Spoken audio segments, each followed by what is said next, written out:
Welcome back, everybody, to a very special episode of the WTTA. I wouldn't even call this an episode. It's going to possibly be an episode, but it's a conversation. It's a new idea that Kevin and I are kicking around. And Derek, you're going to be our inaugural guest for this type of thing. All right, let's go. Yeah, I hope you feel good about it. But I'm being joined today by Kevin Berry. He is the marketing, you're almost like the ERP system of Walk Talk America. Obviously, it's been nice to have you come to the forefront a little bit because you bring a lot to the table. And I'm also being joined by Derek LeBlanc from S.A.F.E. Derek and I have had a relationship, a friendship for many, many years. And the reason why I wanted to bring you into this conversation is because, A, I value that friendship. I feel like you're good checks and balances for me. I wish people could hear our private conversations. Everybody thinks that everybody agrees on everything when it comes to gun world. And sometimes we don't, right? And we need people to challenge the things we say. And Derek, you do a very good job of that. Sometimes it annoys the out of me, but I do appreciate where you're coming from. I think there are funny conversations. There have been times when we've been lost in the text and you actually have to call and be like, what the hell? Because we're going back and forth, but it's all love and it's all good. And I think that you're the perfect person to bring on this inaugural conversation about educating the youth with firearms and kind of talking about why it's important we do that.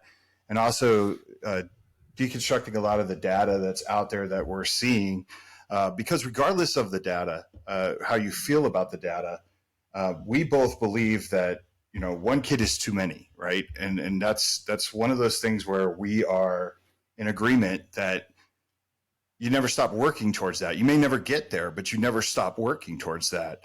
And before we kick this off, I just want to say, what have you been up to, man? What do you got going on?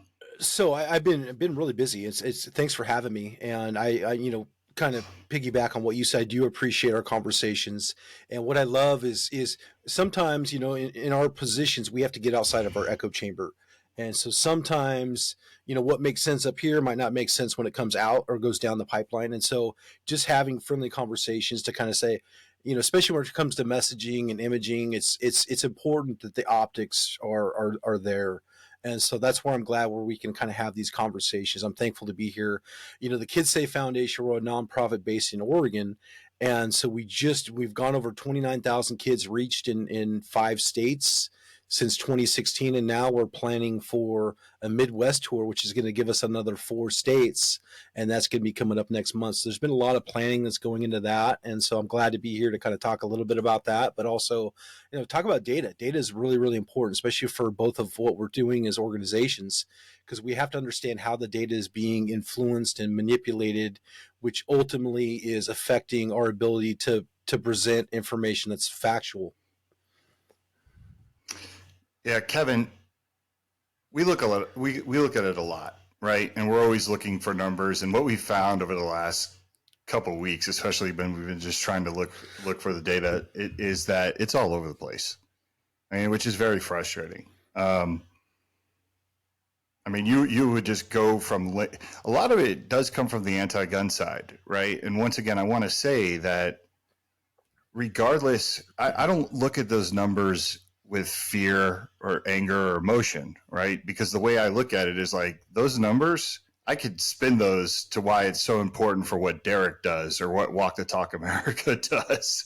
So it's like, regardless, whatever you're trying to put out there to freak somebody out, where it does frustrate me is it's a little intellectually dishonest, right? Because you're trying to make a point and you're lumping a lot of things that have different solutions together to make your point, but really playing off of people's emotion and not, examining that there's no one size fits all solution and each one might be different. And some of them you might not even want to touch, right? Like, let's face it. I'm going to come out and say it. I think one of the biggest issues is that you have a bunch of underprivileged, underserved kids shooting each other in these urban cities, and the average person doesn't even know how to approach that, right? Take racism out of it, right? We don't care about them. We don't care about them, right? Take that out of it for a second. They don't even know how to approach it because I didn't know for many years how to approach it. I have an idea of how to approach it now, thanks to people like, Devin Perkins and Maj Toure, like, right. It just takes a lot of hard work, a lot of work that people won't want to do. But, people, when they think about their children, they tend to think about the situation their children are in, right? Whether you're, affluent and you're from Beverly Hills, whatever, like the things that are going to concern you probably are what the media shows you that are dangerous. It's like the mass shootings in school. I know my daughters come home from school, or they used to, and they had great fears about mass shootings in schools. And I had to sit down and explain to them that is a rare occurrence, although tragic. It's a very rare occurrence. So where I get frustrated when I look at these numbers is just the intellectual dishonesty to make that point. I get it that you need to make clickbait headlines, right? But I still feel like within the data, and I want to kind of jump into this stuff, Kevin, and I hope you have some stuff queued up that we can discuss and kind of let Derek cook on this stuff, because Derek really does look at these numbers and has opinions. But, I look at this stuff and I go, okay, they don't do enough. They don't do a good enough job of explaining the why, or they bury, we had a conversation about something today where they buried the definitions of youth violence into 4 different categories, but they use it at the very end of the article, right? So they gave you all this information to fire you up, and then at the very end, they kind of just said, "Oh yeah, and this is how we define the categories." But yeah, so here's one we want to look at. Kevin, what are your thoughts on this one? If I can hit the mute button and unmute myself. Kevin, what are your thoughts about learning? I think this one's perfect. I think this one gives us an opportunity to maybe not necessarily poke some holes, but have some critiques on, just like we received critiques when we did our survey that were valid, and we even wanted some things to be better. And then also some of this stuff is like a softball right down the middle to support Derek and Devin, and we'll get to that softball and we'll see who wants to hit a home run with it. But it's right there to kind of wrap all together for a lot of support with what Derek and Devin are doing. Yeah, Derek, what are your thoughts when you first read this one? Well, I was skeptical when I first saw it, just because knowing who it's coming from, and I know. By the way, you're skeptical of everything. I am. You've got to not a earn bad my place trust. to be, but No, I'm the ultimate cynic, right? And part of it is just because of my experience doing this and reading data, and understanding narratives and seeing commonalities in language. I will give you some props here. Responsible storage is in this study. So I will give you that, even though I'm not going to use that term, but it's here. And so that says a lot about this study that we're going to talk about. But ultimately it comes down to, I started doing the rough statistics as I was kind of unpacking this today to prep for this interview. And so I was looking at the numbers. They only polled 3,000 people, so that's not a huge cross section. So I'm kind of skeptical on who they chose. And so in that, I just started doing rough statistics, and I sent you guys a funny video that I put together where I used their own statistics, which I created on my calculator on my phone, and I presented the information to you guys in a way that, a mathematician would. And so, this stuff right here, it's easy to kind of say that they're trying to address this topic without actually addressing this topic, because what they're doing is they're addressing things that they're already affiliated with Moms Demand Action or Everytown or the Be Smart program, and so they're basically, their cross section is skewed, and it's skewed to the fact where they're probably trying to present this information so they can get more funding from the gun violence prevention office, which is a new national. I don't know. I want to say it was $400 million they have worth of funding, and what they're going to do is they're going to give all that funding to organizations like this that are going to support their position, and they're going to continue to kick the can down the road. People are going to die, and then they're going to say, "Oh, we need a new law." And it's like, well, we have 22,000 laws on the books. When are we going to start enforcing the ones that we have that possibly could work if they're properly used? And so, from that, I saw a lot of stuff that was, the messaging is very much on point with something that every town and Moms Demand Action. And I'm trying not to be super cynical of this, but I know where it's going to go. And so that's kind of the biggest red flags for me is, if I already know where they're going to go for the information, this is not a valid survey or study that I would even give any weight to. And obviously we're giving it weight because we're talking about it, but this is just an opportunity for us to let the public know, and the people that are following this data that is being put out by these different organizations is quoted like it's the science, yet it's far from the science. And I proved that with my calculator just a little bit ago, because I was able to break down their numbers, and I looked at, death per 100,000, which is 6 per 100,000 when it comes to kids. Obviously, their age groups is very suspect, because they're classifying a kid up to 19 years of age, which I don't believe is accurate. I think it's definitely misleading. And so from that, I was able to break down the population of the country, which is 342 million people estimated in this country. And if we look at, and I was able to do the math where, if I was going to trust their study, over 20,000 kids would die per year because of a firearm. If I was going to treat this study like it's the gospel, and it's not the gospel. And that's why I'm glad we're here to kind of talk about it, to kind of let people know that there's good data out there, and there's also data that's not going to be good, but this stuff is going to be picked up by the media. This is going to be the gospel. So we all have to be aware of that. And I think it's hard because there's so much inconsistencies. I know Mike and you kind of have a collaborative article that's coming out.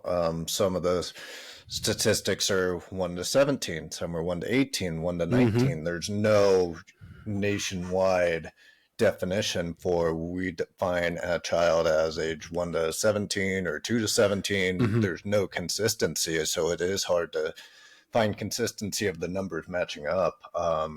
But I would be interested too, if we had the opportunity to talk with somebody on this ad cancel research team. Were they happy with this demographics of gun ownerships? It's not gun owners, it's of households. So that doesn't even necessarily mean gun owners. Were they disappointed? Were they wanting to reach more, but they have a tough time reaching gun owners? That would be interesting to find out. Or was it kind of purposely done this way to give some answers? Who knows?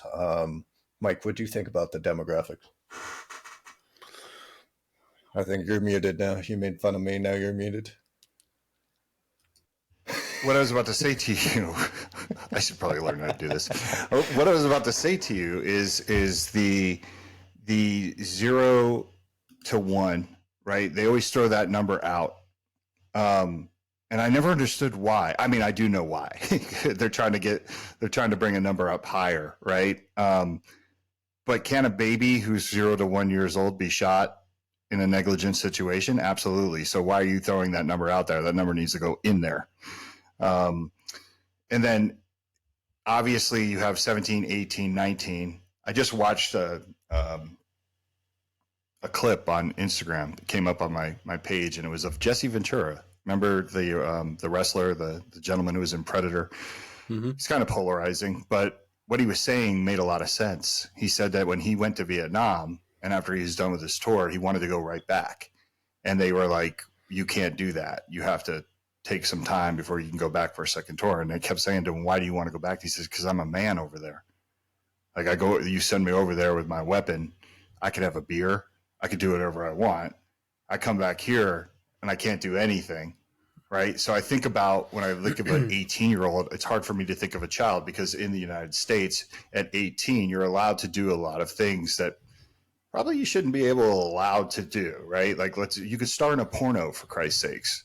But then all of a sudden, when it comes to gun violence, like, we consider 18-year-olds as the same as pediatrics, right? Like, it just, no one hears the word pediatrics and thinks an 18 or 19-year-old. I'm sorry. Even if it's by definition, like when you say my pediatrician, I don't think of my 18-year-old daughter going there. My daughter goes to a doctor. Yeah. right? She went to Yeah. a pediatrician when she was young. So I have an issue with the numbers just because of the way that it's presented. And I think it's, if I want to, I don't want to hog this time, but I do want to circle back to, like, Derek has always been a big proponent of me going to places that typically the gun side doesn't go into to have discussions. And I know that Derek is a person that goes to places where the gun side usually won't go to. And I know this because I've shown up at meetings and Derek has been on there and I didn't even know it. Right. And we saw each other. It's like, oh, you're on this. Right. And, you know, and this is why this is important, because if there's no checks and balances, like Derek calling me when we put out something that he sees as goofy, they don't get checked and there's no balance, right? So they get to control a complete narrative. So this is why it's frustrating. But one of the things that was really fun today was watching Derek send us a screenshot of his calculator while he was calculating these numbers. Like you literally recorded your own phone while you were doing the numbers and sent it over to us. Yeah. So yeah, these numbers are goofy, you know? And there was nothing special. That was all real time. And I actually posted on my personal Facebook page and put it in my gun group, because it's laughable. And, you know, if we're going to trust their data as the gospel, I mean, there'd be 100,000 people dead per year. And, you know, it comes back to, we don't want to see anybody die. That's why we're doing the work that we're doing, is we want to save lives. We want to preserve lives. We want to preserve liberty. We want to pass our freedoms and our traditions onto our children. And we do that by making sure that we're in those rooms. And it's really, really dangerous right now, because the way things are so polarizing is it's always one side has the microphone, instead of, you know, people in the middle like you and I, where we could bring everybody together if people would just trust us and say, okay, we'll just give them the opportunity to speak. And instead, we have to kind of make our way into these rooms where we're not wanted to be there, but we have to be there because we have to have a voice for our gun owners, because our gun owners deserve to have the opportunity to be heard. Their fears and their emotions are valid because of all the stuff that's happening politically, which is leading to a higher rate of mental health issues. And it's basically kicking this can down the road. And so that's why it's my view, and I've been doing this a very long time, where I get into those rooms. I go into the Moms Demand Action meeting rooms. I go in there and I listen to them. I find out what their fears are, because once I know where they're going with the conversation, then I can create a message that maybe could make sense to them, where they could see our perspective and as gun owners, you know, and they're going to believe everything that they're going to read and see until they have either a change of heart or a different perspective that could resonate and make sense with them. Moving down the report, I got two things that jump out to me with this graphic, but what do you guys see with this little page that they dedicated this graphic to? I think the biggest thing that and this goes back to the statistics that I made here earlier, is the biggest problem that I see in young children that I work with is the fact that these kids do not know that there's not a school shooting issue. And what I mean by that is basically it could either be a teacher, it could be a parent that's projecting that fear onto the child, which is making them think that, you know, today could be their last day at going to school. And that's not the case. You know, from a rough statistical search that I put together, you know, basically on average, there's 63 million school age children in this country. And there's a 1 in 1.575 million chance of them being hurt or killed at school. Okay. And if we look at a similar analogy, would be struck by lightning. So struck by lightning is a 1 in 700,000 chance of being struck by lightning. And that's somebody that's walking down the street and lightning hits them where they're at, you know. So I feel that this is a manipulation because it's easy to use fear and emotion to control, and that's what's happening, which is not good for the youth's mental health, because they don't have the social skills that you and I have as adults to understand that that's not based in reality. And so that's where, the stuff that we're trying to do together is really, really important, because we got to bring the facts to the conversation, and we have to be the adults in the room, and know that we're going to speak to the audience in a way that it's not going to be fearful, but it's going to be factual. And that's kind of the difference. And that's kind of one thing that stuck with me is yes, one kid getting hurt at school is too many, but when it's on average 40 per year that get hurt or die at school, it's not like the sky is falling like they're trying to make it out to be. Even though, I mean, I want to be very clear, I don't want to see a single kid get hurt, but it's just not rational thought. Yeah, it's that delicate balance, because when you're, no one wants to hear when you're talking about a school shooting that, oh, don't worry, that doesn't happen that often, right? Like people, that doesn't make people feel better, especially when one is too many. So you have this like small window, especially when I talk. I don't know about for you, Derek, but like I have this small window where I have to. We have this Venn diagram that we use at Walk Talk America, which you can go to our Instagram page, and I think we have it pinned, right, Kevin, at the top. But I use that Venn diagram when I speak, and I know I got a few seconds, right, because it's an emotional one, because it shows the number of mass shootings, right? Then it ties gun deaths and suicides together in this Venn diagram. But the mass shooting circle is so tiny. But nobody wants to hear me go up there and say, hey, don't worry about this. This isn't, this doesn't really happen. Like, no, they don't want to hear that. So what I got to do is explain to them, hey, that's what's going to charge you emotionally. And then I always go back to the whole Mandalay Bay example, right? And I think that helps people, because I'm not saying let's not care about this, but I'm saying we have a Mandalay Bay shooting every day. We actually have more than a Mandalay Bay shooting every day. We have 69. I think now it's at 69. Some of the numbers show us as high as like 73, 74. But the latest data that I'm getting from Mental Health America is they believe 69. 59 was the Mandalay Bay shooting. So now we have 10 more than that every single day, suicide by firearm, right? There's where the real issue is. And that's, quite frankly, one of the only issues that we could really make a dent in. Suicide is the only death, I believe, that we really can make a dent in. Is all suicide, not just suicide by firearm, right? But suicide is one that we can do. We can't do anything if you walk outside and somebody loses control of their car and runs you over. We can't do anything if somebody touches the third wire of a train track, you know what I mean? The rail, like there are certain things that we can kind of tell them, hey, don't do that. But accidents happen, things happen. I saw there was a plane crash the other day in Denver. Accidents happen, things happen. As far as this data, and this is directed towards you, Derek, I almost feel like when they jack these numbers up that it could potentially give you more credibility to why you do what you do. So you must be in a hard spot, because you don't want to make the industry look bad, but at the same time, if you're like, yeah, these numbers are high and this is why I'm here to save it, right? Like, this is why what I do is why it's so important. So how do you work with that? Well, we have to understand is one thing we have to do is like what you is we have to show an emotional connection. If I can get an emotional connection to my audience, then I can redirect and I can re-educate. And so, I don't come in there and start pointing fingers. I understand that I make the audience understand that there is a problem. There's things that we do need to do better. And then I can provide a solution. A solution would be, educating our kids about, the dangers of unsecured firearms.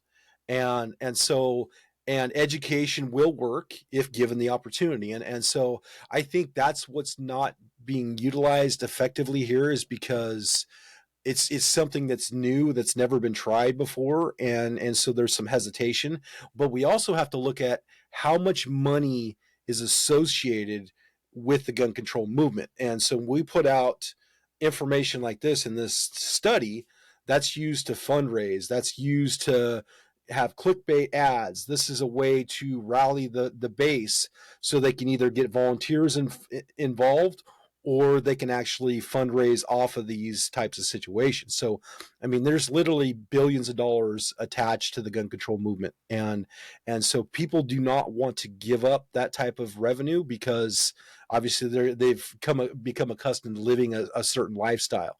And that's kind of counterproductive to the safety of our country. And so, we have to be frank and call it for what it is. And it's basically a Ponzi scheme. It's not designed to really better any of our lives. What it's designed to do is to keep us in separate camps where we can't come together and actually fix the problems that we have. And so that's kind of what I see. G-Web had a question. Are teachers really scared of being shot? Not rational, or do they understand the numbers are just being manipulative? And this was kind of one of my takeaways, is the big difference between what people perceive as a national problem in the U.S. and their local community. There's a huge gap there between 91% and 59% of, you could almost make the assumption that people are seeing as a huge problem that the media is constantly putting out there that makes it more prevalent. But locally, it's not as prevalent, but people are still scared of. What would you guys think about his question?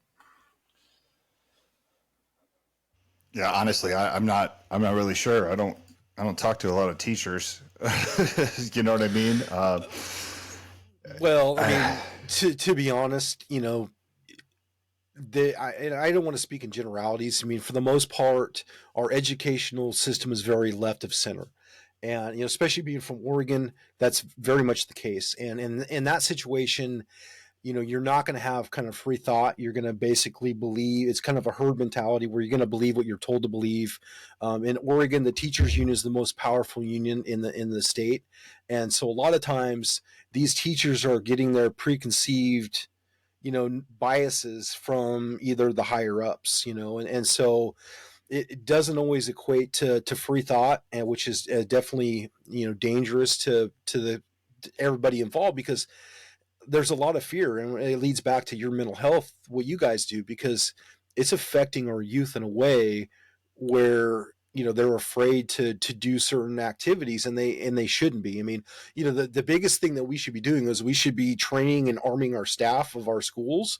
We should have armed security, like school resource officers. We should be hardening our schools. I mean, we're protecting politicians and banks with guys with guns. Why aren't we doing that for our most valuable resource, our children?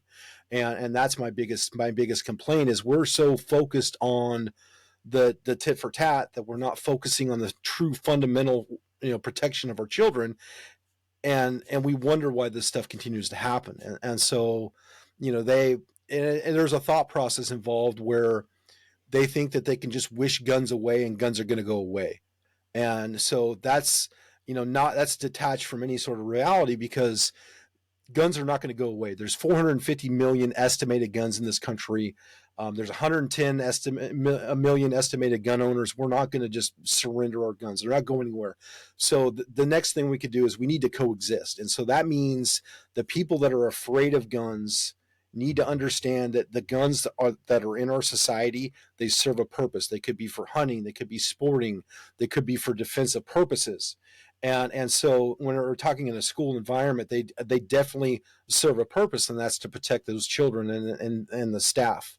And so that's something where we got to change that kind of thought process, where wishing a gun was not in that situation is going to be a good thing, because we see it all the time. That's definitely not a good thing. So, yeah, I hear these strange arguments against armed teachers, and it's really interesting to me, because I don't believe you just arm all teachers. No. I mean, some people don't want to have anything to do with a gun, and that's perfectly fine. But if I have a teacher that wants to be armed and they want to take firearms ownership, responsibility, and safety, all those things serious, and they're willing to say, like, hey, put me through whatever training you want, I would love to be the person at that school. I think you have a great candidate. And I used to say this to, like, my mother, because we get in arguments about it, because sometimes she can't look down the field, oh, we shouldn't be arming teachers. And it's like, are you telling me that a teacher who's someone who is they're supposed to educate, right? They're supposed to be smart in some level. Like, you're telling me that they can't be a better shooter? They can't handle a gun better than, say, some police officers who never take any training? I mean, G-Web said, how many teachers? I don't hang out with a lot of teachers, but I do know a lot of cops. And I do know a lot of cops. When I ask them, how often do you train with your firearm? They say once a year when I qualify. Yeah. That's it. It's, right. it's, But we put faith. Go ahead. I'm sorry to interrupt. One thing I will bring up in this situation is how many teachers have died protecting their children instinctively, but they are unarmed, and so their natural instinct is to protect those children. Why not give them the opportunity to do so? Because they've been trained, they've been vetted. I highly encourage people to check out Faster Saves Lives. They're out of Ohio and Colorado. They have a program where they train teachers to carry firearms on school grounds, obviously with proper training and vetting. And it's a great organization. So I highly encourage you to check them out. And so, that's kind of where our greatest resources are kids. We have to protect them. It comes through making sure they don't get hurt with an unsecured firearm, but also they're when they're in care of somebody else, they're safe because they've been educated on gun safety, but also when they're going to school, that they have the proper protection there. One of the biggest takeaways I saw when I first saw this graph is suicide's not even on it. It's not even a concern for these survey respondents. Mike, what do you think about that, knowing the prevalence of suicide with firearms in the adult population and even the kids? Yeah, I think it's ridiculous, right? Because once again, is leaving that type of information out just does a disservice. There's so many people that suffer mentally. And we're not here to blame the gun, but the gun is one of the most effective ways for self-deletion. And that needs to be addressed, right? I tell people all the time, it's funny. They always say, like, why do you focus on the gun? And I'm like, okay, I'm from the gun industry, and it's something I can do, right? With my connections in this industry, it's something that I can do. I can get my people to start thinking about this, or maybe offer resources, whatever. If I worked in ropes, maybe I would do ropes. I don't know. You know what I'm saying? But although ropes are not, people don't die by rope as much as they do by firearm when it comes to suicide. It's still up there, but it's a fraction of what it is. So, I think when you leave suicide out of any conversation when it comes to firearms, you have an ulterior motive. Unless you're like trying to pinpoint exactly what you want to solve an issue, right? Like, I'm not talking about this. I'm leaving this out because I am laser focused on fixing this issue. But that means you can't lump all the other stuff in there together. So that's how I feel about it. I feel it's ridiculous to leave suicide out of any. Chris is right. Chris Jacomek's in the chat, and leaving out suicide is not cool. I love the way that they quote, when they're quoting somebody, they say female 29, parent non-gun owner, or they will say gun owner. Like that's supposed to give some sort of credibility. It's like, a lot of this stuff it's almost like I use the kind of the analogies like I'm pro 2A, but I'm pro 2A, but nobody needs a semi-automatic rifle. And so, that when I see stuff like this, it's kind of laughable. And I try not to be so cynical that I can't see the forest for the trees, but in reality, I understand the audience. And so what they're trying to do, this is kind of, you said it earlier, it's a psyop. It's a psyop because basically they know their crowd is going to see gun owner and like, oh, this is legit. We should trust this. Here's they always roll out the gun. Of 74% of total survey respondents think having a gun at home makes them safer, even more so among parents, which is 80% compared to 71%. So that's it, showing support of being a gun owner. So this is kind of a setup. And then we'll go down a little bit more. This is just their perception of leading cause. We can come back to this. But then this is the big one I saw, and what kind of originally queued up this conversation is the top response of thing that would make an impact for these issues would be educating kids about gun safety. So they believe in guns make a safer home. So it's not, hey, let's remove all guns out of the home. And they also believe in educating kids about gun safety to be 89% of an impact. And then at the bottom is donating to violence prevention of 50%, so not likely to make an impact. So tying those two together, there's your softball there. This is the post on Kid Safe. I saw this, and I was doing backflips when I was reading this. But I know, the cynical side. He's here talking in my ear, telling me what they're trying to do is they're trying to steer the audience towards the quote unquote Be Smart program, which is not actually gun safety. It's made by Everytown Moms Demand Action, and it's a way for them to say, you want your family to be safe, you need to get rid of your guns. That's the only way you're going to keep your kids safe. Oh, if you have guns in the home, you have to make sure you keep the gun in one safe and the ammunition in a separate safe. That's the only way you can keep your family safe. And I don't believe that. I see hands-on, I see 5-year-olds, 7-year-olds that are handling guns in a safe and controlled environment that are safer than many adults that I know. And so the fact that they're saying the quiet part out loud is something that's I think is a step in the right direction. But ultimately, what we have to see as gun owners, gun rights advocates, people that are in our positions, right, is they're trying to steer it to their team, and they're trying to take away our ability to educate our kids in an effective manner because of we have the experience and we know what we're doing, but they're trying to steer it in a way where they can get more funding for their orgs, which is going to take away the funding from ours. And it's also an opportunity. Go ahead, Mike. Yeah, it's an opportunity. Absolutely. I agree. Kevin, if you want to expand on that, I got my own thoughts, but go ahead. Say what you're going to say. Because we see the top response is educating your kids about gun safety. So they're supportive of that at 89%. 80% is the point you make, which walk the talk, and we get that with a lot of healthcare organizations that ask to collaborate as well, trying to promote storing ammunition separate from the guns.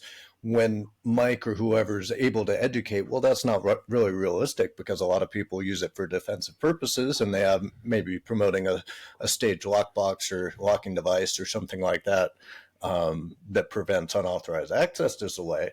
But it seems like they're open to that conversation. They just don't fully understand it, which how could they when the media is presenting one side? Mike, what do you have? Yeah. No, I was going to say it's definitely an opportunity. Everything that comes out of their mouths is an opportunity. You know what I mean? Everything that they throw forward, there's a spin on it that we can take. And this goes back to my original point of, once again, like Derek, you saw through this and you said, here's where they're going with this. They're trying to push their agendas. If you don't think for 1 minute, like people say, oh, what you did with Walk the Talk America is brilliant because like you're leaning into the negative outcomes and you're using their language against them and you're going into their circles.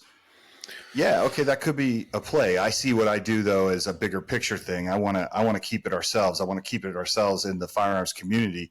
But if you don't think for 1 minute that they said, okay, well, what if we get in this way? What if we start promoting the messages that they've been saying for years? They just say it to each other, right? We never ran campaigns and things like that.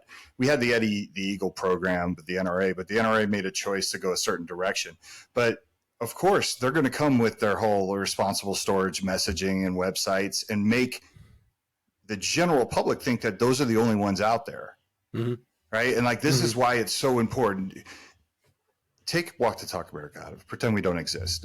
Derek, this is why it's so important to fund Derek, because Derek is doing this work and he actually cares about gun rights. He's never going to let anybody do anything backdoor, Trojan horse. He's just going to simply educate these kids. This is an education that is much needed. There's a story that I share every once in a while, but my first firing of the first time I fired a firearm, it was a negligent discharge because me and my friends did not understand one in the chamber. Okay. We found, talk about irresponsible storage of firearms. We found my friend knew where the gun was, but he said, I want to show you something. We were at his house. His friend was, his dad was actually a DEA agent, and his dad had a loaded Beretta in his bedside. And I remember my friend pulled the gun out and he was holding it and he dropped the magazine and he pointed the gun at the bed and he looked at me and he said, do you think this is still loaded? And thank God I was smart enough to like put his arm down. I said, whoa, let's go outside to the backyard, dude. Because he would have blown a hole in the bed and we wouldn't have been able to hide that. Yeah. So we go outside. He hands me the gun and I just pointed at the grass. Boom. Scared us to death. Scared the whole neighborhood to death. There was like construction workers like working. Like I had to go over there and talk to him. I was just like, yeah, like they're all like, oh, we didn't see anything. But my point is, if I would have just understood one in the chamber as a kid, that would have never even happened, right? Yeah. So I'm a big proponent of what you do, Derek, just simply because I lived through it. I mean, imagine if we were just knuckleheads. Imagine if my friend shot me. This is why it's so important. We assume that everybody knows, or, you know, we want to think in a perfect world, just stay away from that gun. Stay away from that gun. No. They go towards the gun. Kids go towards the gun. Absolutely. And you need to understand that if one kid in the circle would have taken Derek's class, like one of my other friends that was there would have taken Derek's class, they would have said, hell yeah, that gun is loaded, dude. Yep. Like, what are you doing? Put it down. You know what I mean? Or at least been able to clear it if we're going to mess around with it. And we have to look at it. We have to look at the way our kids see our guns, right? So from a 5-year-old standpoint, guns are cool, which I totally agree. Guns are cool. You know, they're glamorized on social media. They're glamorized in music videos. They're glamorized in video games. And so that's what's affecting their young minds and their perception of firearms. There's definitely a detachment from reality, from what happens on a screen to reality, and as what you just brought up, you know. And so without that vital education, you know, that's how they continue to get hurt. And so, you know, that's something we never want to see, and it's something that it's easy to fix. It's us as parents being responsible and making sure that we're teaching our kids from a young age about firearm safety and normalizing it. You know, we would be safer as a country if there was more education about firearms as opposed to so much negative, you know, animosity towards firearms. Because, you know, Jeff Cooper had a very famous quote where the gun has no moral stature. Like, I'm probably butchering his quote, but it's the gun does not make these decisions on its own. And so the gun is not inherently good or evil. It takes the person behind it to make it evil. And so that's where, you know, education is so important. Then moving further down, it kind of echoes that of parents are seeking answers of how do I bring it up? How do I say it right? To where if you're outside the 2A community and around a bunch of anti-guns, you wouldn't know, oh, kid safe. It's just like me, Mike, oh, that's obvious. Talk to Derek, he'll point you the right way. But it seems like a lot of parents or people are left like, oh, that seems like a good idea. I just don't know where to start. Yeah, and a lot of it is because of, you know, the preconceived notions, the content that they're taking in. You know, if parents didn't have firearms and didn't know anything about guns, they probably wouldn't reach out to one of our organizations. They probably wouldn't follow us. They would probably get information from their echo chamber, which is going to influence their behaviors, and so. You know, and ICG Webs brought something, you know, abstinence is, you know, like an analogy I use every class is the hot burner. Okay. So Michael, you tell your 5-year-old not to touch that hot burner. What's the first thing he's going to do? He's going to go touch that burner. That's how our kids learn. Our kids learn through trial and error. They learn from the good and the bad. They learn from the pain.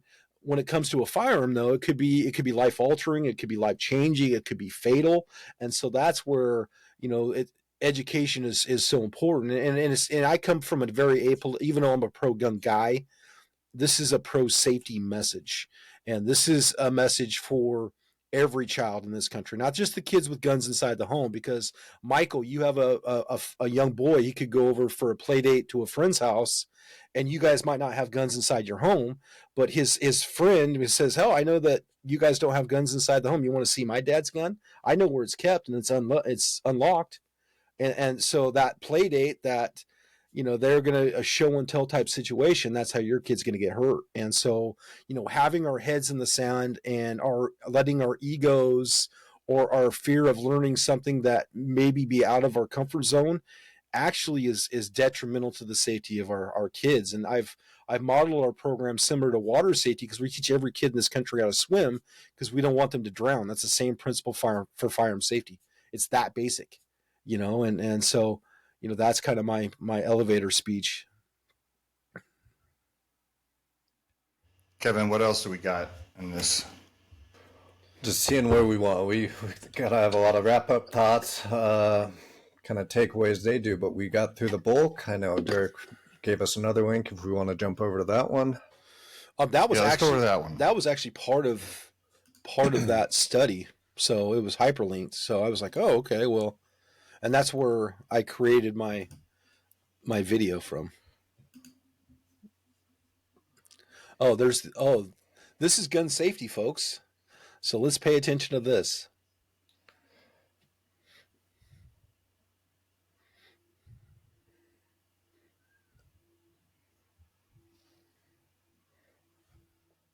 This is the Be Smart website. Yeah. So this is Moms. This is attached to every town in Moms Demand. Yes. Okay. So you'll notice that some of the colors are like some of our other organizations, and nothing. It's not based on reality. It's them saying that they're doing something, and this is a way for them to dilute the message of gun safety and also try to pretend like they bring some kind of validity to this conversation, which they don't. I've seen people doing this at different events that they're tabling, and it's really, really hard at these events for them to promote their idea of gun safety to people that are gun owners, because they see right through it. They see that they don't understand the vernaculars. They don't understand how the firearm works. They don't know the basic operations and functions. They don't know what it's like to have a gun inside the home. And so basically it makes it look like, they're not the subject matter experts, because they're far from that. So. Yeah, you and this is what I always tell people when that are affiliated with those organizations, right? Because not all of them are bad people. No. So some of them, well. Yeah, some of them mean well. They do. But I always tell them, I'm like, you're going to hit some people, because not all gun owners are the same. Some gun owners buy a gun and they never see the thing. He's locked away in a drawer or whatever. You know what I mean? Not everybody's the staunch to I'm in the culture, I'm shooting all the time. So you might get a few people, but you're not getting all gun owners. What are you going to say? So Kevin, let's highlight this area. So this is what they're trying to give parents an option for secure storage. All of this stuff is old technology. This stuff, like cable locks, like the NSSF is guilty of, that's their hill. And they've put out, 37 million cable locks. Where's the attribute? How many lives have been saved with a cable lock? They're easily defeated. It doesn't prevent theft. So let's put the cable locks away. That's like 1980s technology. There's so much better technology. None of these things that they're mentioning here on the website have any kind of, ease of use, ease of getting into to make sure that we're using a gun for defensive purpose, and so I feel that, it's either they don't know the topic of secure storage, or they're very selective on what they're going to introduce to their audience. So it's almost like they saw a speech from Mike talking about storing responsibly or securely, but then didn't know how to execute it. Like putting a locker and a lockbox together, not quite the same. Yeah, I think it's. I don't think they're cherry picking what they want. I think they don't know any better. Yeah. Probably. I think it's more that, like, in their world, like, any way you can lock it up is fine. You talk about the cable locks. When people ask my opinion of cable locks, I tell them, look, to me it's like a virtue signal, but you can use the opportunity if you're handing someone a cable lock or sending out a cable lock to provide resources and messaging that go along with that, right? I see that more as a symbol than I do an actual effective tool. That's a good point. So, I don't want to discourage anyone from thinking they're doing something great, but I do want to share a funny story. And I love my people at the NSSF. I really do. I love the NSSF. I love everybody that works there.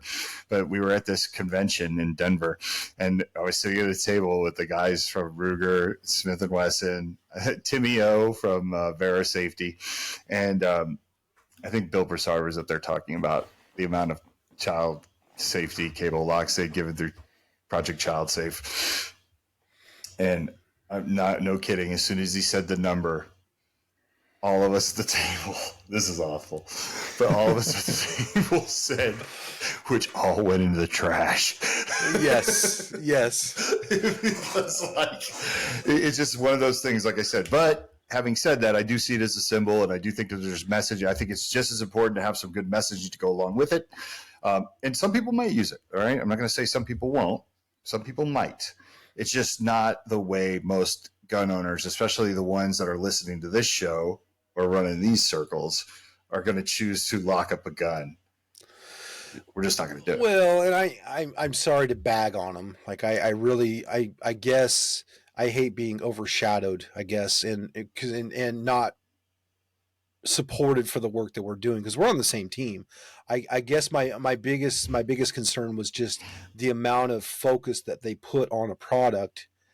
I have PDs that call me all the time. It's like, hey, you need 100 cable locks? Like, nope, I don't need any cable locks.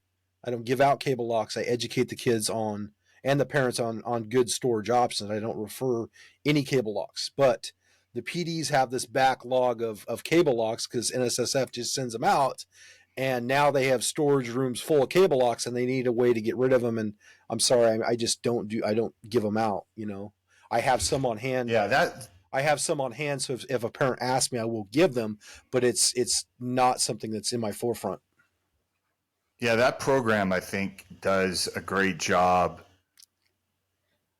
of, like I said, virtue signal may be too strong, but when you're working with people that are not gun owners or people that generally are center left or maybe work in mental health and suicide prevention, they think that's amazing.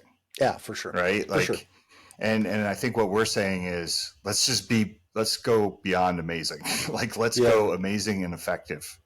Right? But in NSSF's defense, Derek, you and I live this every day. Like, we live this every single day. We are Walk the Talk America. You are Kid Safe, right?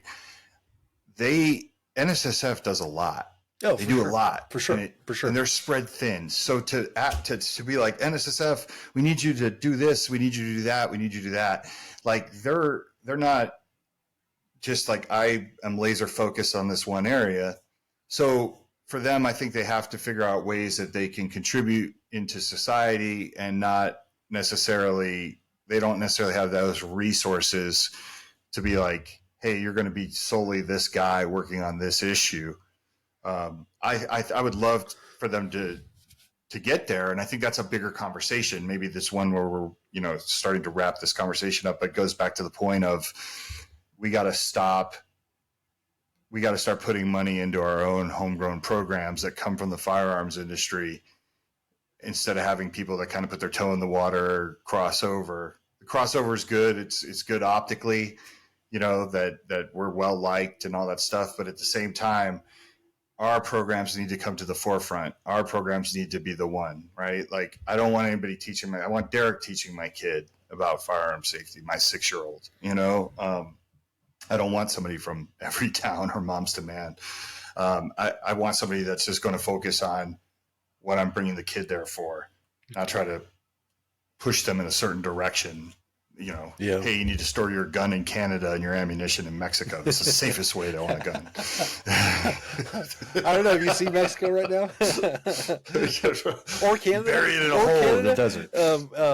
No, and that's the thing is, like, I think if we're closing things out, I think it's important just to know that, in this situation, there are different sides, but you and I, the NSSF, we're all on the same team. And so we're working in the same direction. We might be in different lanes, but ultimately, at the end of the day, it's all about helping protect people either through mental health or protecting their kids.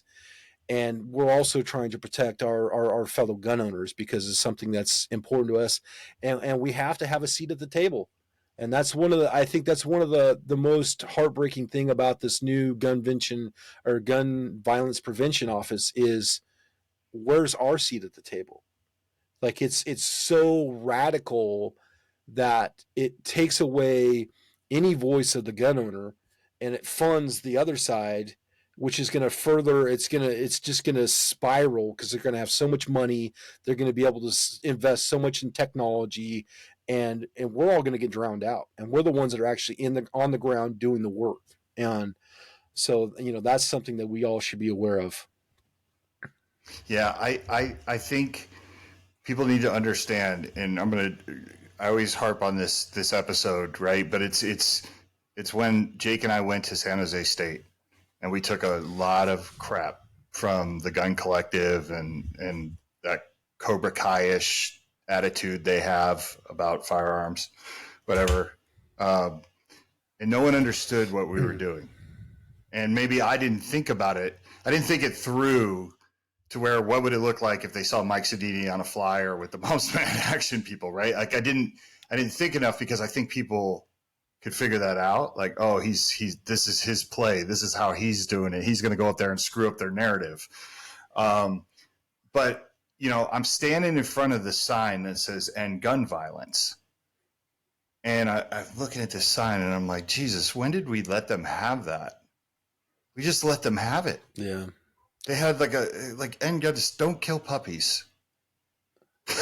Like, everybody in the world doesn't want puppies to die. Like, nobody wants gun violence. Like, you have to be like a hardcore gangster to want gun violence. Like, if your life revolves around gunplay, like, you're on a totally different planet. So we let them have those phrases. We let them have a color, orange.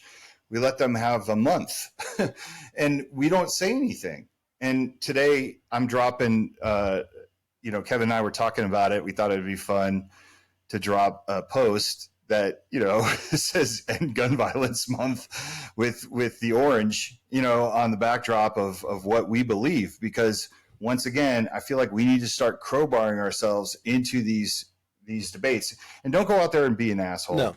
Like, I don't want gun people out there to do these gotcha moments, or I think we can take the high road in this, but we need to be at those spots. We need to have representation. We need checks and balances. Just like Derek, you check me sometimes if I have a message that you're like, I don't think that's optically is going to go over with this group, right? We need to be able to do that there with them. And now that we have our own solutions, because like I'm so confident going into Aspen, going into all these places that I've gone into, where I'm like, I got a solution for everything. Oh, you want to educate the youth? I got Derek. I got Devin Perkins from Kids to Kings, right? Mm-hmm. You want to go to underprivileged, underserved neighborhoods? I got Maj, right? Mm-hmm. I got Kevin Dixie. Like, I got Guns for Everyone out of Colorado, Edgar, right? The Latino community. Mm-hmm. Like, I got a solution for everything. I could put someone forward that could speak to those crowds, that could pass the positive messages, the trusted messenger, right? We got Walk Talk America doing suicide prevention. We have Sarah at Hold My Guns doing safe storage practices. All the coalitions, like, we have enough to where we can go where we don't have to be like, I don't have to just default to Pride from My Cold Dead Hands. Yeah.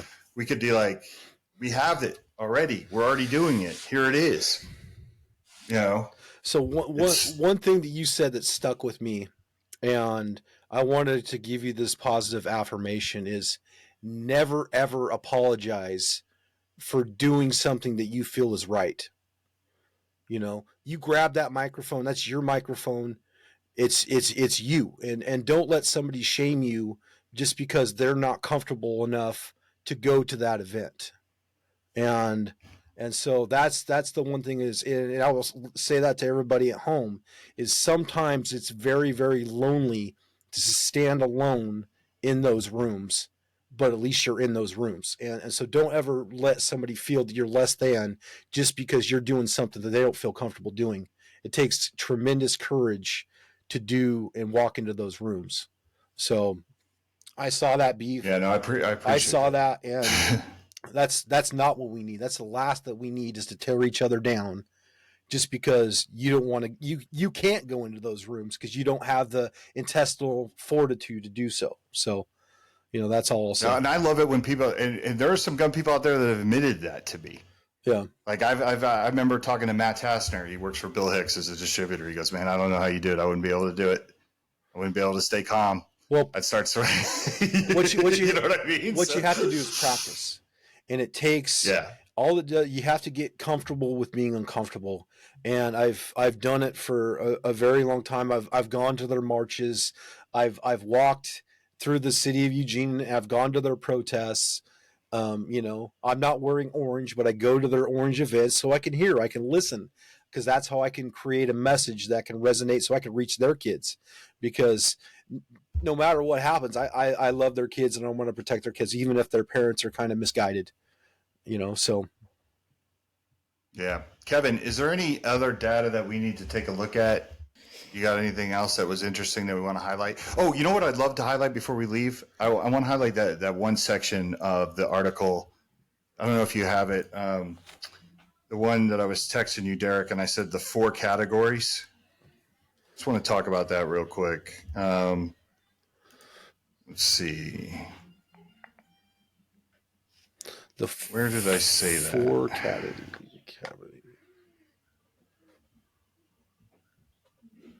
Yeah, the breakdown. Okay, so it's in the impact of gun violence on children and adolescents from kfff.org. Yeah, that was hyperlinked in that study. That's where I got that.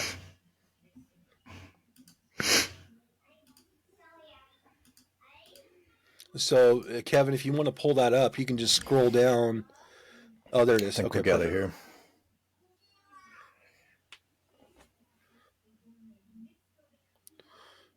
And all I did was, actually, this is a separate one because this has an average. This went from 2012 to 2022. And was it in the original report? I believe so. Yeah, if you go to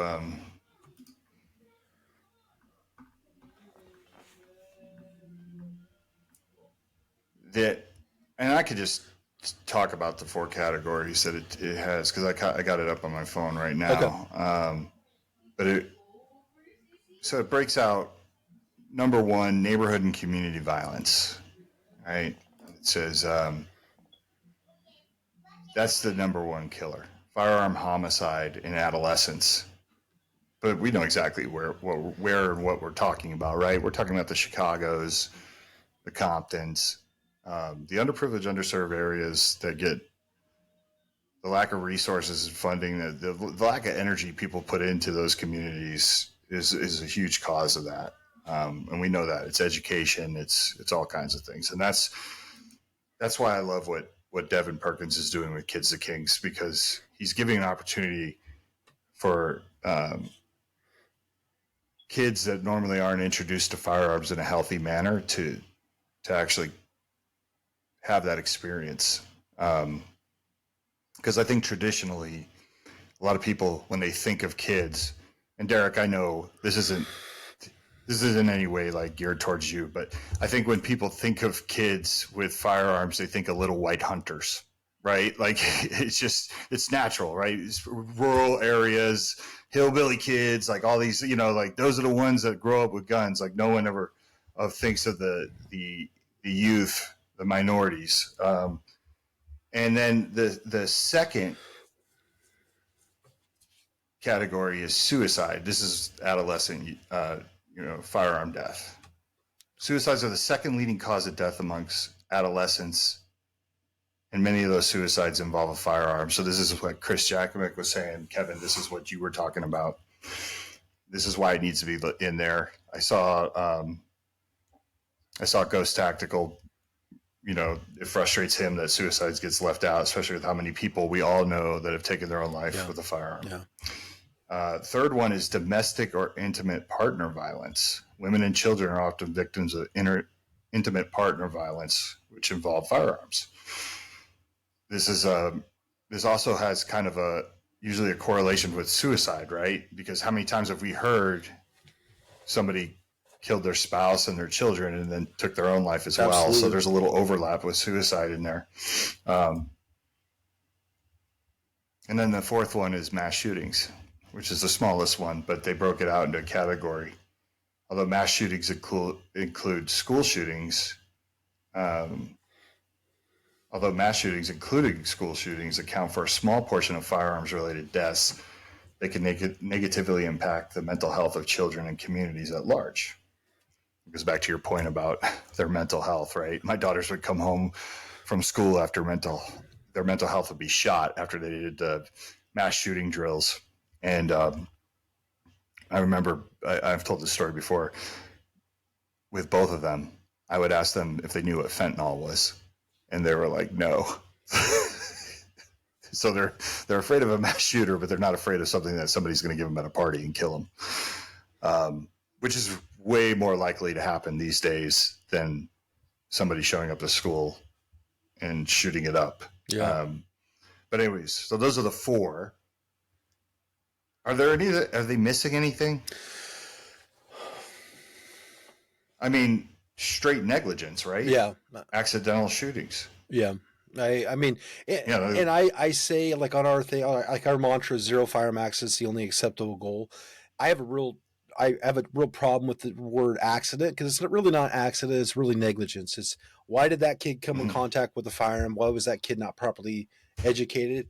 But I don't want to shame people. Like, I have to be careful with the way I put out the information. That's why I coined the term accident over negligence. In reality, it is negligence when a young child gets hurt with a gun, typically.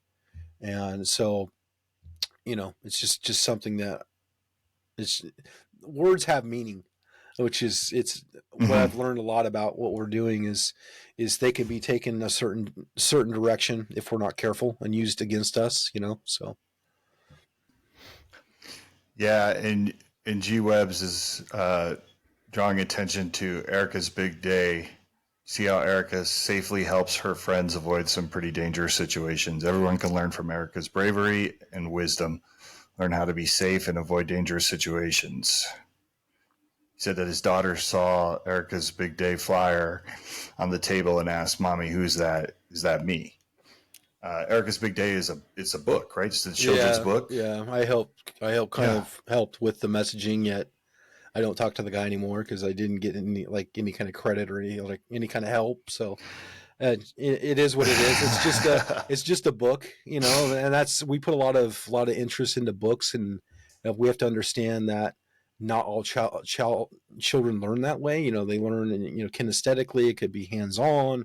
So there's all these different things. And we're talking about books. I know Ron Pikus has a couple books that are good, and Yehuda does books. It's Yehuda, the Pew Pew. Yeah, for sure. So there's and I don't want to say anything about from Erica Big Day. It's a good resource for parents, and that's the important thing is it starts this conversation, and so that's there's a lot of good resources out there if parents just seek it out, and I think that's the biggest challenge for us in our industry is everything's skewed against us. We have the tech censorships, we have all these other things, and so everything is stacked against us. Yeah, it is frustrating. I mean, I'm so shadow banned on my social media that I have friends that say I never see anything you post, and it's funny because I'd have to go through and probably do a complete scrub of my social media to get rid of all the posts where I use suicide. I didn't realize in the beginning, like if you put suicide prevention, like in a hashtag or suicide or firearm, all this stuff, that it'll completely freeze and just destroy growth of your of your social media. So it's really tough when you look at, it's hard for us to get the messaging out. Well, It's, I think it's, I think what's hard about that too is there's lives attached to it. It's not like, there's some people in the industry that, they sell, like product through their pages, and that's the platform that they use. But for us, we're trying to reach people. We're trying to get awareness. We're trying to get support. And so the fact that we're stymied, it takes away our ability to really reach people to help save lives. And it's a little bit of both sides, I think. I mean, I know I help social media for a gun range, and they're YouTube short with shooting a cool weapon that's popular gets 15, 20,000 views like nothing, but talking about mental health and suicides with the firearms community, 19 views. It's just, it's not popular. Nobody's talking about it. It's a tough mountain to climb. It is. Yeah, it's a shame. But once again, going back to why it's so important to fund these organizations like your organization, it's just, we need the money to get the word out to even traveling. Like, I think about all the events that I'm asked to attend, and no one has a budget to even fly me there, but they really want me there, and it's just like, you can't show up to something. Like, I'm showing up to something at the end of the month in Salt Lake City. It's end this stigma, and I'm representing the gun industry. They're giving me the platform. They're letting me have an hour and a half to speak. Wow. And it's basically about end this stigma. And I'm going to come and say there's a stigma as gun people that, we face. There's a reason why we don't want to get help, and they need to hear it. Right. But I got to buy a plane ticket.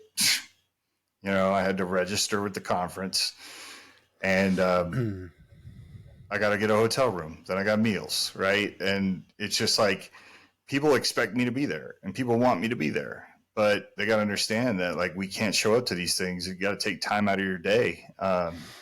That's time out of my work, although it's an overlap, right? But it's just so important that we figure out a way to get our own industry to figure this out, to say, this is helping vets is fantastic.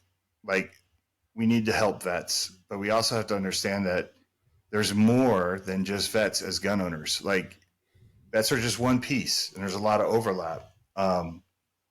There's nobody that doesn't want to help vets, but it just seems like every gun company I talk to, they're like, oh yeah, we do donate. We already do this. And it's always 9 times out of 10, it's always some kind of veteran based, 501c3. And I don't want you to stop donating to vets. Vets need as much help as possible. But there are so many vets that have come to me and said, I love what you're doing because you're not singling us out. Right? Mm-hmm. Like, everyone's, the broken vets is like, people get tired of hearing that. You know what I mean? Like, this is a way to do something for all of us. Like, what you're doing, Derek, it needs to be funded. You need to have money to take the show on the road. It's super important. I can't stress that enough. I appreciate. By the way, before we wrap up, why don't you tell everybody that's come on late what you got planned coming up? So, coming up in July, I'm actually working with S.A.F.E. They're our sponsor for the tour. I'm actually doing a Midwest tour where we're going to start off in Kansas, and we're go to Oklahoma, then we're going to go to Arkansas, and then we're going to finish back up in Missouri. And we're going to hit, I think I have 11 classes in 6 days, and, the pedal to the wood, and going from class to class, but it's something where I get outside of the Pacific Northwest and be able to, get other kids involved from other parts of the country. And so I'm really looking forward to that. I've been putting a lot of work into that. So, obviously I'm thankful for the opportunity to be able to speak about it here, and it's going to be a big deal. I'm going to do some video work with Vaultec, and I'm really, really excited. And so G-Webs, if you know anybody that needs a guest for a podcast, I'd love to go on there if you have room. I was just thinking we got to get G-Webs, Kevin. We got to get G-Webs on the WTTA podcast. Great work. So, he does. He's awesome. Yeah. He's been a big But, you know, it's just funny. Like there's certain people that I realized lately, I'm like, we've never had that person on the podcast. You know what I mean? We've had some people on the podcast 3 times. And it's just like, there's all these other people in the community that I want to shine a light on and have a discussion with, because they bring so much. I mean, the other day, G-Webs was just like hitting home run after home run with his ideas. So G-Webs, we gotta talk, but he has to bring the dog. You know, he has to have his co-host. Absolutely. We love dogs at Walk the Talk Absolutely. America. Yeah. No, but I just want to thank you for jumping on, man, and dissecting some of this and having the discussion around it. I'm really glad that you're taking your show on the road. I can't for the life of me figure out why every single safe company wouldn't want a piece of you. Like, to me, you have the captive ear of every parent. And even if I didn't understand what you're doing, as the marketing person of any safe company, I'd say this is a guy that we want to at least present the different options. And I want to make sure that my option comes first and foremost over everybody else's. Like, you know, so I'm glad Vault-Tec, I've had my issues with Vault-Tec. I tried to get them involved in Walk Talk America a long time ago, but I think I need to give them their flowers if they got behind you at least. Absolutely. I mean, so I've been using their product since 2019, and because I just love the product. It's very intuitive. It's, you know, good quality technology, ever evolving. And then the year before last, they came on as a title sponsor. And so it's been great to kind of see them. I'm going to do a Safer Together video like what Rob Pincus did with them. And so it's going to be fun. It's going to be fun to kind of, you know, showcase the work that we do and have, you know, their camera crew there to kind of to film it. So it's going to be a lot of fun. And I just hope people can see it. You know, it's the whole tech thing where you put something out. Like I did a post yesterday, just kind of messing around. I put out a meme, and the meme got like 500 views, which I don't normally do memes on KidSafe, but our regular content gets like two or 3 likes, and I'll say this to you to kind of pump you guys up, is we don't do this stuff for the likes. We don't do this stuff for the notoriety of the trophies. We do it because it's something that's important to us, but it's also important to the community. So I could care less about how many likes I get on a post. I just want people to be able to see what we're doing, so we can get the sponsors the spotlight that they deserve for supporting us, but also, you know, attracting new sponsors, but also the public aware of the people that are doing the work. Yeah, it's easy to get a lot of likes on some simple, agreeable statement or some funny meme, but 10, 15 people listening to this conversation, they actually soak it in, is a lot more valuable than 500 likes. And hell, Mike, it's not even a safe company, manufacturer. What if all those kids were learning with a certain brand of firearm that they got comfortable shooting with? That might lead to long-term customers. I don't know. Right, and this is I'm no marketing manager, but it makes sense to me, I guess. So hey, that's, you know, we're laughing and smiling, but this is not a joke, everybody. This is real. Shooting sports this is real life. Yeah, this is shooting sports. I'm telling you, in my opinion, it's dying. And I hate to see it go that way. And I get it. There's a bunch of kids in Wisconsin and maybe in the, you know, places that are like, not where I live, but I'm talking about overall. We need to get back to the youth. And this article that Derek and Devin and I wrote with Kevin, this article kind of highlights the importance of that for the industry. These are future customers. So Kevin, you make a great point. These are future customers.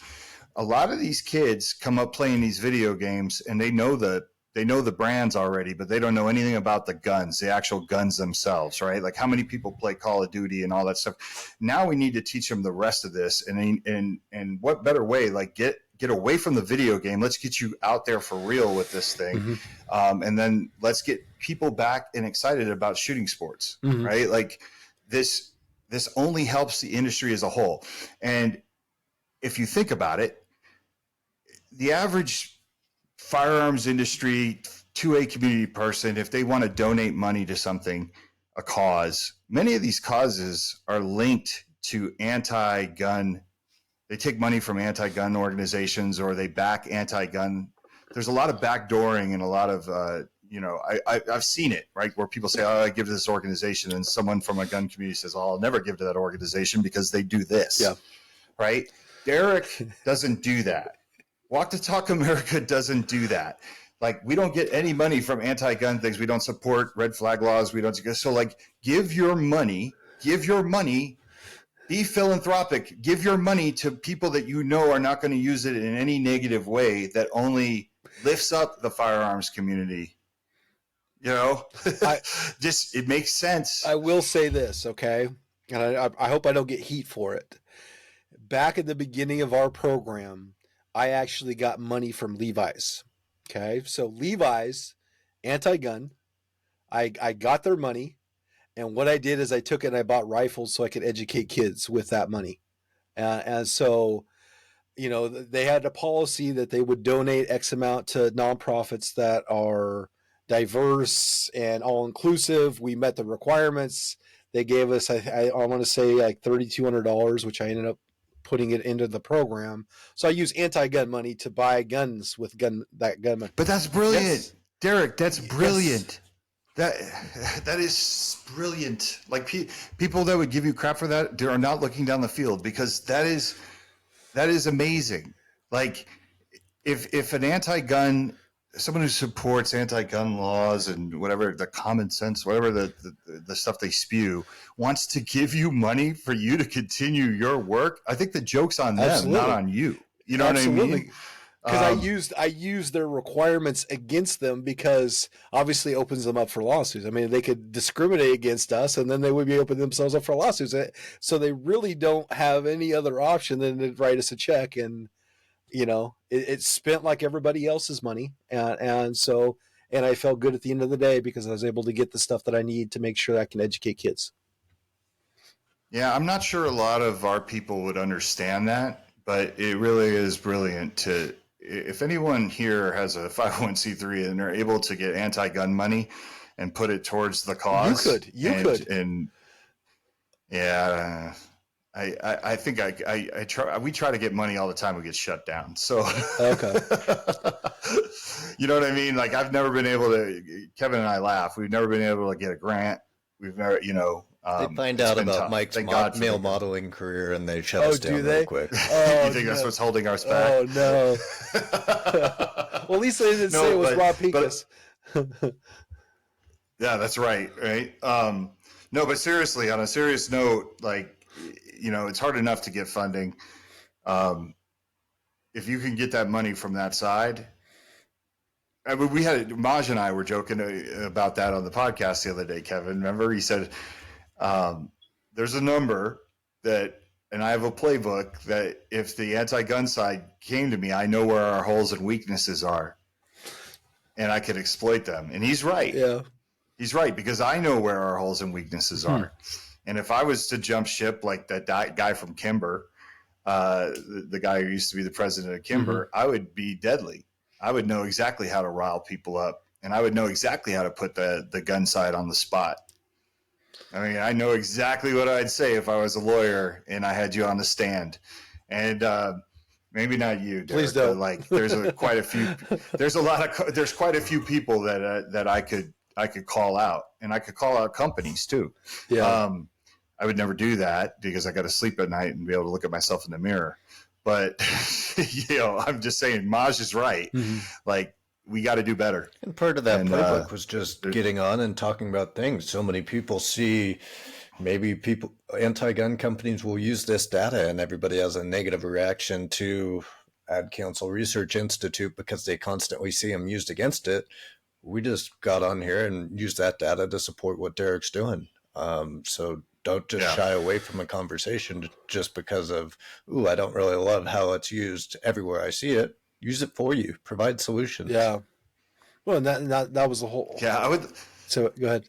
I would love to talk to somebody from the Ad Council that had that anti-gun stance and have Derek sit there and go, "Oh, I use you as a commercial. You're the best." You know. Like, keep doing what you're doing, because everything you're doing is actually strengthening what I'm doing. I'm wondering what the face just start like. sending checks, will you please? Yeah, it's kind of like when people figured out, like, oh, you know, every time Obama would, talk about gun restriction, it would just send sales through the roof, and hence him becoming one of the greatest gun salesmen of all time. Yeah. It's like, ugh, that's a tough one to hear, that, what you think you're preaching about, you're responsible for causing more of it, but listen, man, it's always a pleasure to talk to you. Thank you for coming on and jumping on and looking at these numbers, and to everybody that stuck with us through this hour and a half, we appreciate you like always. Absolutely. And, let's do it again sometime. Soon. Yeah. Thank obviously. you guys for everything. I'm your biggest cheerleader. I want to see you guys win, because I know you guys want to see me win. And so whatever I can do to likewise. help, and, because it's important work. You guys are doing important work. So. Hey, so are you, brother. Thank you. Kevin, thank you. All of our sponsors, people that make this happen. I just want to shout out Ruger, Arms Corps, Chattanooga, Davidson's, Lipsy's. A lot of distributors have really stepped up. NASGW, which is a trade organization, to make all of this possible, to keep us going. Thank you so much for everything you do. And to the next time, people, thank you.